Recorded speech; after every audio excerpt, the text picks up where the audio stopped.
I sat at the gleaming mahogany table in my brother Michael's dining room, watching his wife Jessica's lips curl into a sneer. "No wife, no kids, no life," she declared, gesturing at me with her wineglass. "Just a waste of space." Everyone nodded in agreement. Michael cleared his throat and casually mentioned he had borrowed $75,000 from my savings account.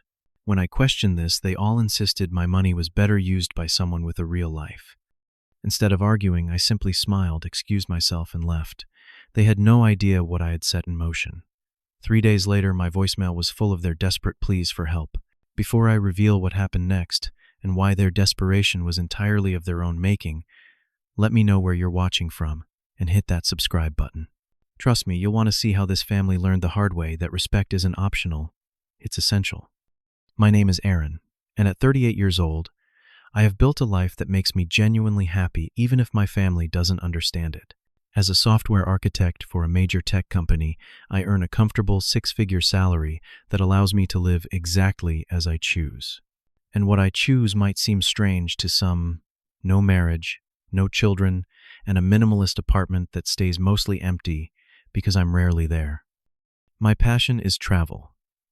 Not the resort type, but challenging expeditions to remote mountain ranges and isolated villages around the world. I've summited 4 of the 7 highest peaks on Earth and have plans for the remaining 3. Between expeditions, I volunteer as a mentor to underprivileged teens, teaching them coding skills and mountain climbing basics at a local youth center. Financially, I'm in an excellent position. Living well below my means and making careful investments has allowed me to build a substantial portfolio. I donate approximately 20% of my income to humanitarian organizations focused on bringing clean water and education to remote communities I've visited. I rarely discuss these donations or my financial situation with anyone, especially family. My independent lifestyle wasn't something I stumbled into. It was a deliberate choice that evolved from my earliest years. Growing up, I watched my parents' marriage deteriorate into silent resentment, 2 people trapped by financial dependence and social expectations. I promised myself I would only enter relationships that added genuine joy to my life, not out of obligation or fear of being alone. I've had several serious relationships over the years, but they ended when it became clear we wanted different futures. One girlfriend wanted a traditional family with multiple children. Another couldn't understand why I would waste money on charitable causes rather than luxury purchases. Each parting was amicable because I've always been transparent about my priorities. The freedom to disappear into the Himalayas for a month, or to spend a weekend teaching teenagers how to code, or to fly to Guatemala on 2 days' notice to help install water filters, these are things I value more than the traditional markers of success. My small apartment contains few possessions beyond quality outdoor gear, books, and a high-end computer setup. I drive a reliable but modest car that's paid off wear clothes until they wear out, and spend money on experiences rather than status symbols. This lifestyle has brought me profound contentment and purpose. The problem, however, has always been my family's inability to understand or respect my choices. My brother Michael is 4 years my senior, and by societal standards, wildly successful. As an investment banker, he pulls in bonuses larger than my annual salary. He married Jessica shortly after college, and they wasted no time having 3 children, 2 boys and a girl, now 14, 10, and 7. They live in a sprawling 5-bedroom house in an exclusive neighborhood drive, matching luxury SUVs and vacation at 5-star resorts. From the outside, they appear to have the perfect life. Their social media accounts are carefully curated showcases of designer clothes, gourmet meals, and professional family photo shoots. What isn't visible in those polished posts is the mountain of debt maintaining this lifestyle requires, or the constant tension that simmers beneath the surface of their marriage. For as long as I can remember, Michael has treated my life choices with a mixture of condescension and pity. When I decided not to attend an Ivy League school despite having the grades, opting instead for a public university with an excellent computer science program and substantially lower tuition, he told everyone I couldn't handle the pressure. When I chose to rent rather than buy a home, he spent an entire Thanksgiving dinner lecturing me about throwing money away. My decision to remain childless has been treated as both a personal failing and an affront to the family. Jessica's attitude toward me deteriorated from polite indifference in the early years of their marriage to outright contempt. At family gatherings, she would introduce me as Michael's brother, who never settled down or make pointed comments about my extended adolescence. Their children, taking cues from their parents, began treating me with the same disrespect. My nephews would roll their eyes when I tried to engage them in conversation, and my niece once asked me directly why I was such a loser. Despite this treatment, I continued making efforts to maintain a relationship with my only immediate family. Our parents died within a year of each other when Michael and I were in our 20s, leaving us with only each other. This sense of obligation kept me coming back for holidays and occasional Sunday dinners, though my visits became less frequent over the past 2 years as the disrespect intensified. What Michael and Jessica didn't know, or chose to ignore, was that beneath his impressive income, Michael was deeply financially irresponsible.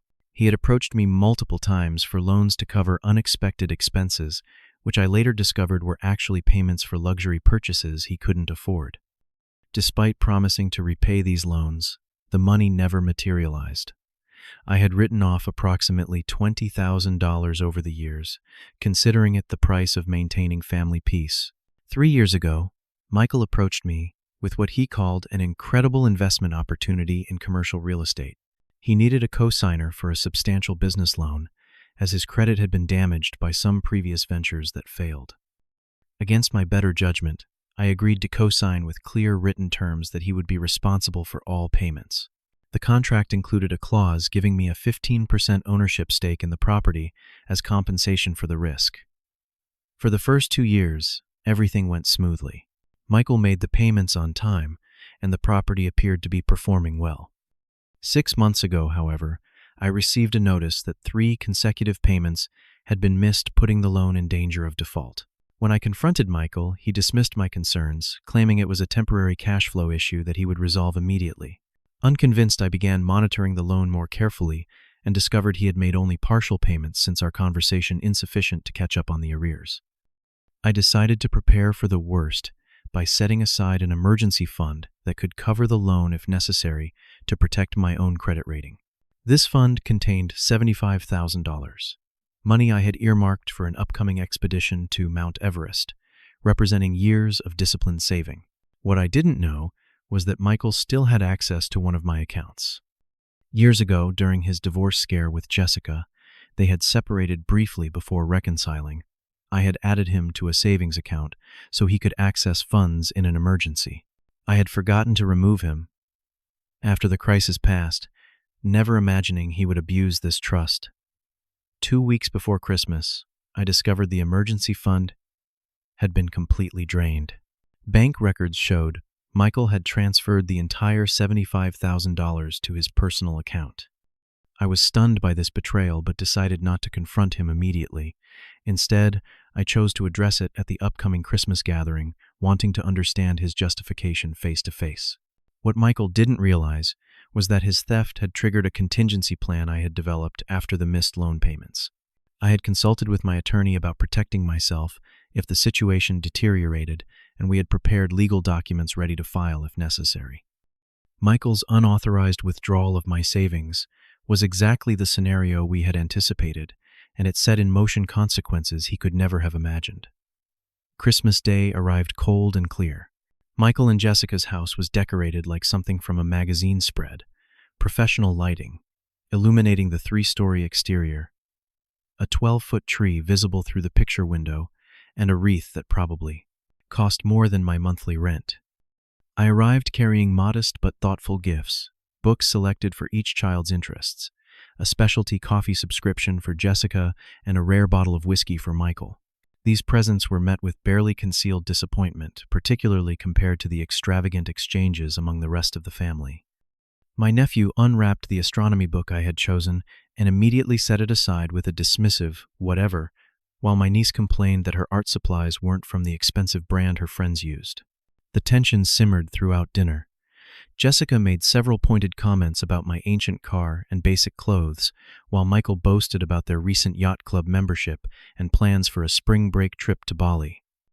Their children chimed in with stories from private school, occasionally glancing at me with expressions that mirrored their parents' condescension. I remained calm, engaging politely, and deflecting the jabs with practiced ease. Inside, however, I was counting down the minutes until I could address the real reason for my visit. As Jessica served dessert, an elaborate tiramisu she repeatedly mentioned was made by our personal chef. Michael refilled everyone's wine glasses and began discussing his latest business success.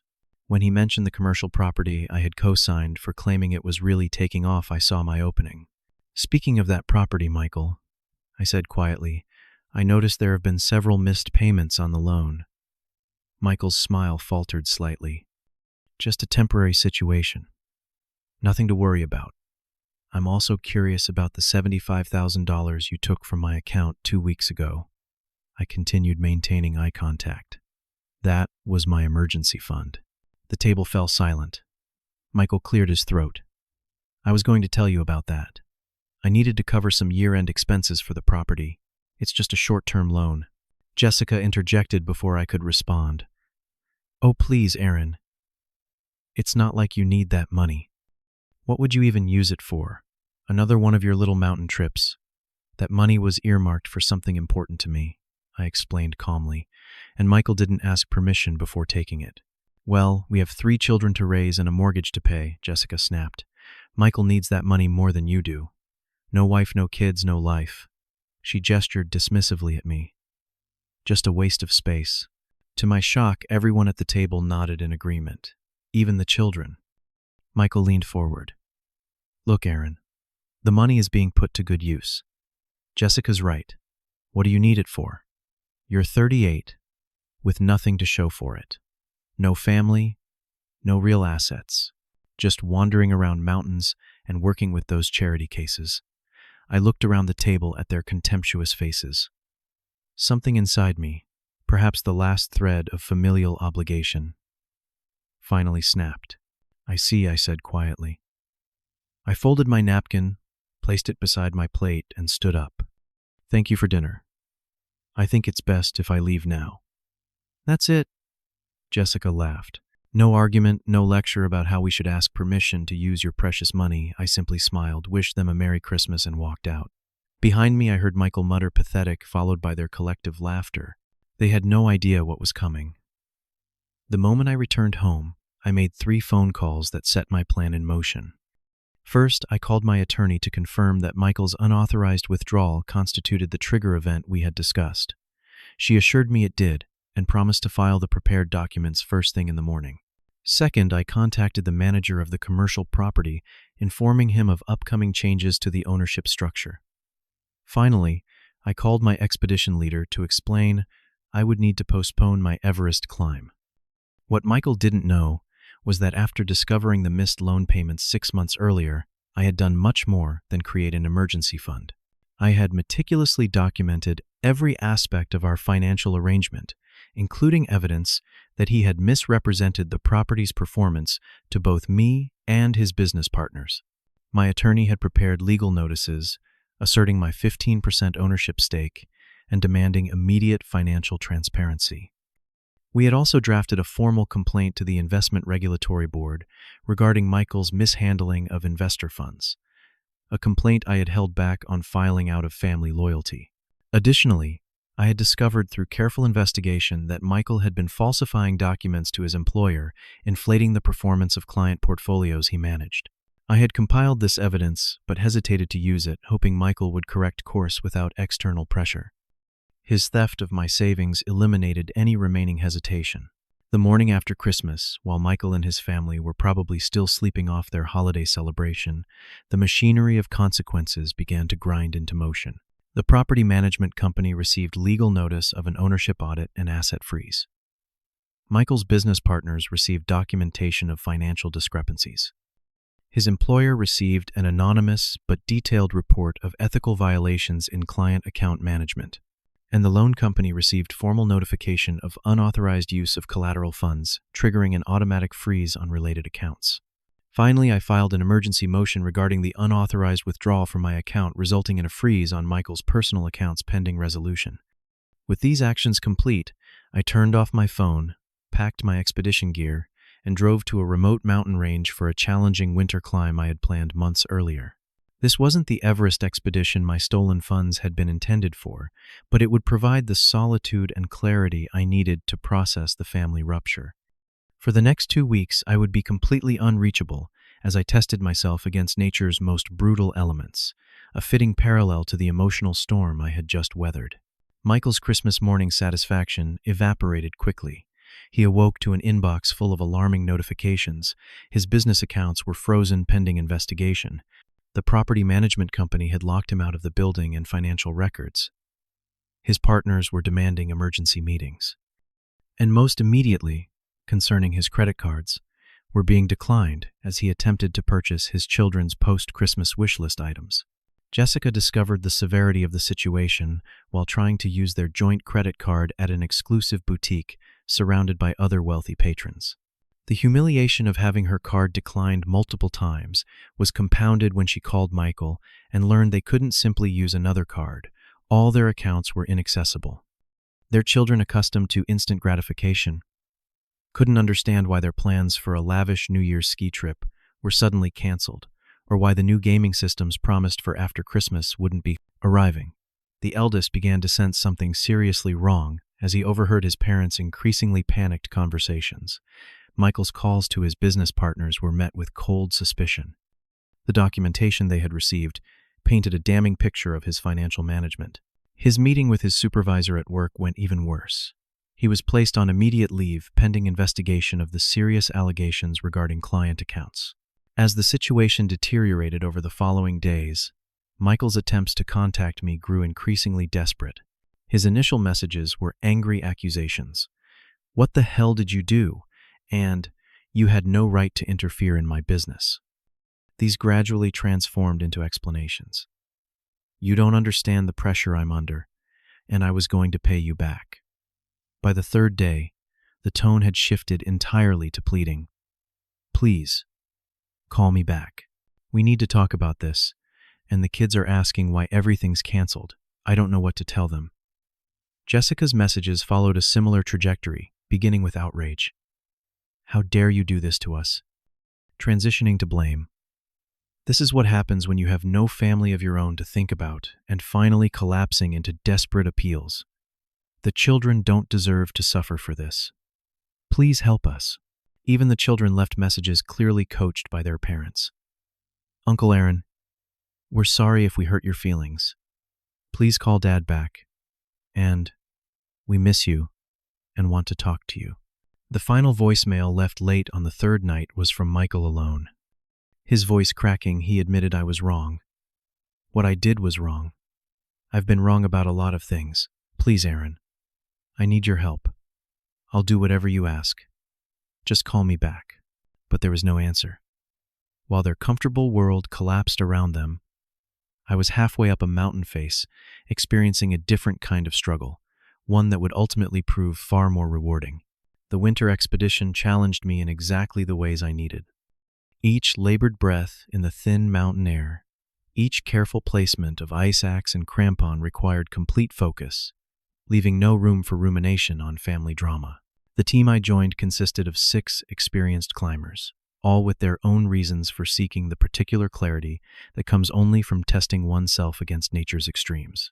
Around the campfire on our third night, as we huddled against temperatures well below freezing, conversation turned to personal motivations. An older climber named Frank, a retired surgeon with decades of mountaineering experience, noticed my distraction. "Something followed you up the mountain," he observed quietly, while others chatted. "Want to talk about it?" Perhaps it was the environment, the stunning isolation under star-filled skies. Or perhaps it was the unique bond that forms between those who risk their lives together. But I found myself sharing the outline of my family situation.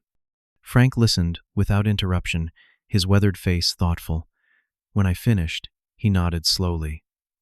"You know, in surgery, sometimes the kindest cut is the deepest. Infections need to drain before healing can begin." His words resonated deeply. For years, I had enabled Michael's behavior by absorbing his disrespect, forgiving his financial impositions, and maintaining a relationship on his terms.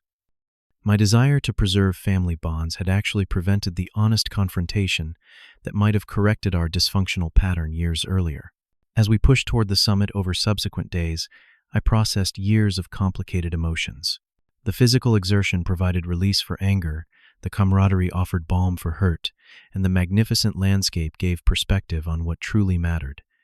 By the time we reached the peak, standing breathless above the clouds, I had arrived at both a physical and psychological summit.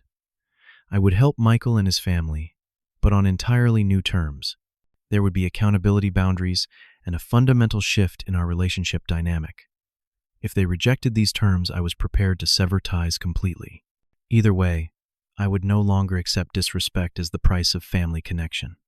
This clarity brought a profound sense of peace that remained with me as we descended and eventually returned to civilization. When I finally turned my phone back on, 2 weeks after Christmas, the barrage of notifications confirmed what I had expected. A family in crisis suddenly aware of how much they had taken for granted. I allowed myself another full day to review messages and consult with my attorney before contacting Michael. When I finally called, his relief was palpable, even before I spoke. "Aaron, thank God. I've been trying to reach you for weeks," I was climbing. I replied simply. While my life falls apart, his voice held a hint of the old entitled anger, but quickly shifted to pleading. "Everything's frozen. Our account's the property. My job." Jessica had to borrow money from her sister just to buy groceries. "That sounds difficult," I acknowledged without offering immediate solutions. "Difficult? It's a nightmare. The kids don't understand what's happening. Jessica is talking about moving in with her parents. My partners are threatening lawsuits. You have to help me fix this." "I don't have to do anything, Michael," I replied calmly. "This situation is the direct result of your choices. You stole $75,000 from me after years of disrespecting me and my life choices." His response surprised me. Instead of more excuses, he said quietly, "You're right."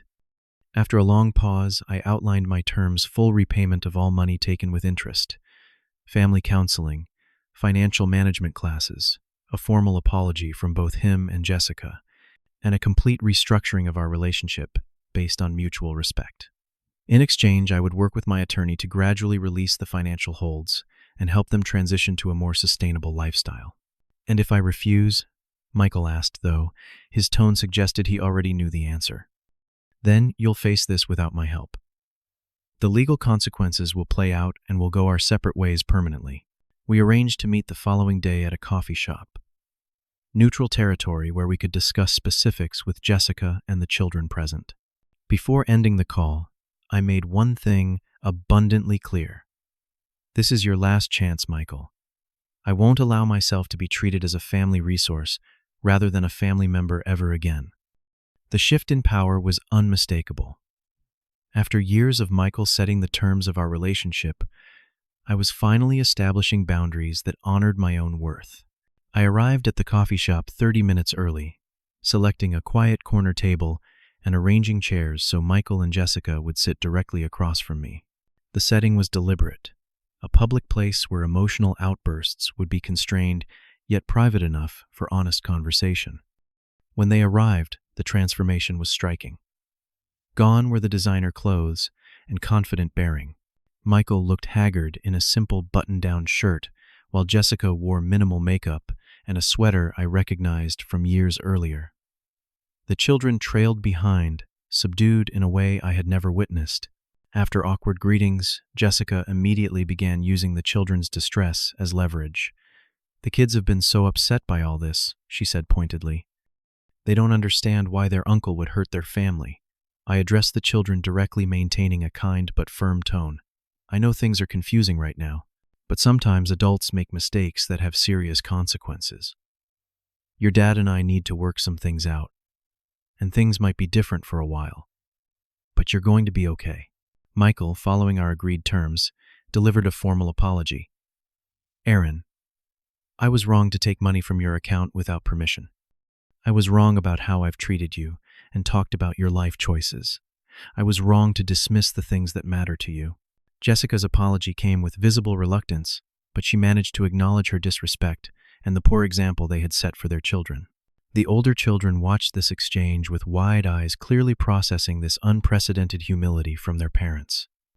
I then presented a detailed financial analysis I had prepared, showing the reality of their situation and the necessary lifestyle changes. The luxury home would need to be sold for something more modest. Private school would need to be replaced with public education. Extravagant vacations would be suspended indefinitely. One vehicle would need to be sold. Jessica would need to return to work to help stabilize their finances. This isn't punishment, I explained. This is financial reality. You've been living beyond your means for years, and it's caught up with you. Michael nodded slowly. I understand. In the terms of your help, I laid out the requirements, regular family counseling to address the dynamics that led to this situation. Financial management classes for both adults and age-appropriate financial education for the children, and structured repayment of all money owed to me. Most importantly, I concluded our relationship needs to fundamentally change. I won't be disrespected or taken advantage of again. If that's not possible for you, then I wish you well, but we'll need to go our separate ways. To my surprise, it was my 14-year-old nephew who broke the tense silence that followed. Uncle Aaron, where were you climbing? Was it dangerous? His genuine interest, the first he had ever shown in my life, sparked a conversation about mountaineering that gradually expanded to include the whole family. For perhaps the first time, they listened as I described my passion without the filter of judgment. By the end of our meeting, tentative plans were made for me to take my nephew on a beginner hiking trip when the weather improved. As we prepared to leave, Michael pulled me aside. I never really saw you before, he admitted quietly. I was so busy judging your life that I never considered you might be happy with the choices you made. It was a small moment, but it represented the first real step toward an authentic relationship, one based on seeing each other as we actually were, rather than through the distorting lens of expectation and comparison. 6 months later, the transformation in my brother's family was remarkable. They had downsized to a modest 3-bedroom home in a middle-class neighborhood. Jessica had taken an entry-level position at a marketing firm, discovering to her surprise that she enjoyed the challenge and social connection of working again. The children had adjusted to public school with the resilience typical of youth finding new friends and activities. Michael was slowly rebuilding his career from a much humbler position.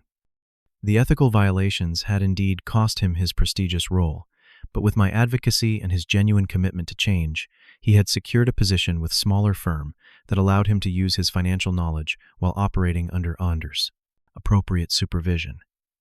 He was working diligently to repay the money he had taken from me, making monthly transfers according to our agreed schedule. Family counseling had revealed patterns that stretched back to our childhood. Our parents' tendency to compare us, Michael's insecurity behind his outward confidence, and my tendency to withdraw rather than address conflict directly. The children were learning healthier communication and beginning to understand the difference between material wealth and genuine fulfillment. Most surprisingly, Jessica and I had developed a cordial relationship based on mutual respect. As she experienced the satisfaction of earning her own money and contributing to the family's needs, she began to understand my emphasis on independence and self-reliance. She had recently confided that their previous lifestyle had actually been enormously stressful, requiring constant maintenance of appearances they couldn't truly afford. My relationship with my niece and nephews improved dramatically as they saw me as a person rather than a status comparison. My oldest nephew had discovered a passion for hiking through our weekend excursions, while my niece showed interest in the coding skills I taught at the youth center.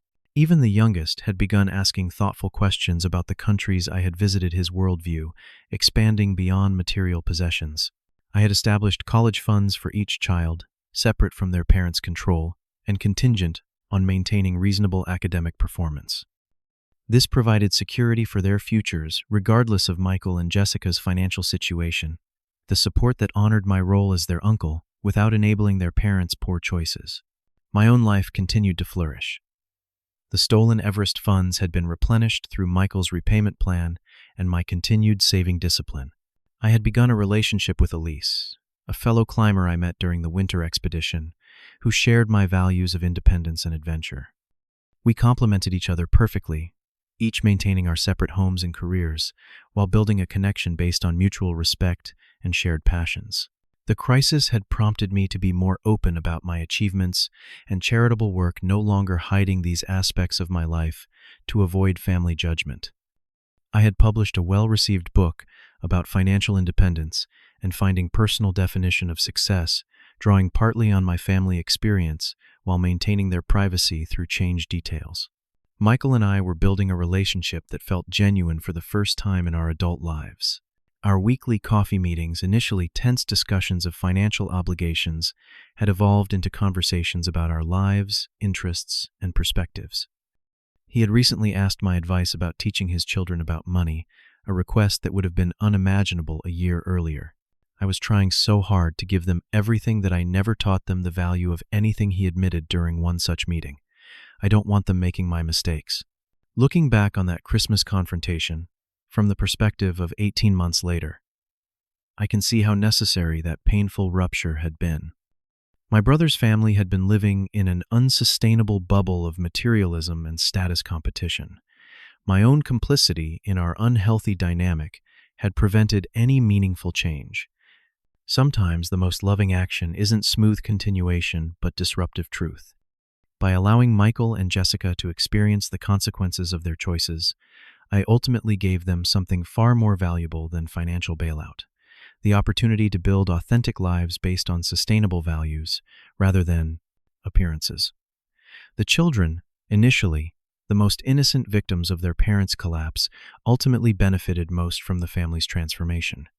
They were learning financial responsibility, the value of work, and the difference between respect and entitlement. My nephew recently told me he was more interested in studying environmental science than following his father into finance, a declaration of independence that the old Michael would have squelched immediately, but that the new Michael supported with genuine interest. Jessica, who once defined success solely through possessions and status, had discovered genuine satisfaction in earning her own way. "I feel like a whole person now," she told me during a family dinner. Before I was just an extension of Michael's success, Michael's journey had perhaps been the most profound. The collapse of his carefully constructed facade had forced him to confront the insecurities that drove his materialism and competition. Through therapy and honest self-examination, he was building a more authentic identity based on values rather than acquisitions. Our family gatherings now focused on connection rather than comparison. Simple meals shared at a table where everyone's voice was valued had replaced lavish displays designed to impress. Conversations centered on experiences, ideas, and genuine updates, rather than thinly veiled boasting. The lesson we all learned through this painful process was that family relationships must be built on mutual respect to thrive. Money often reveals character rather than building it, and true security comes from internal values rather than external validation. Most importantly, we learned that it's never too late to establish healthy boundaries and build authentic connections. When people ask if I regret taking such drastic action that Christmas, I can honestly say no. The temporary pain prevented a lifetime of dysfunction. By refusing to participate in a relationship that diminished me, I ultimately created space for something much more valuable to grow. Family isn't about unconditional acceptance of mistreatment. It's about creating relationships where everyone is seen respected and valued for who they truly are. Sometimes the greatest gift we can give those we love is the truth, even when it comes wrapped in consequences rather than colorful paper and bows. Have you ever had to establish difficult boundaries with family members who disrespected your life choices? How did you balance family loyalty with self-respect? Share your experience in the comments below. If this story resonated with you, please hit that like button and subscribe to hear more real-life accounts of family transformation. Consider sharing this video with someone who might be struggling with similar family dynamics. Sometimes knowing we're not alone in these challenges makes all the difference. Thank you for listening, and remember that true family is built on mutual respect, not just shared DNA.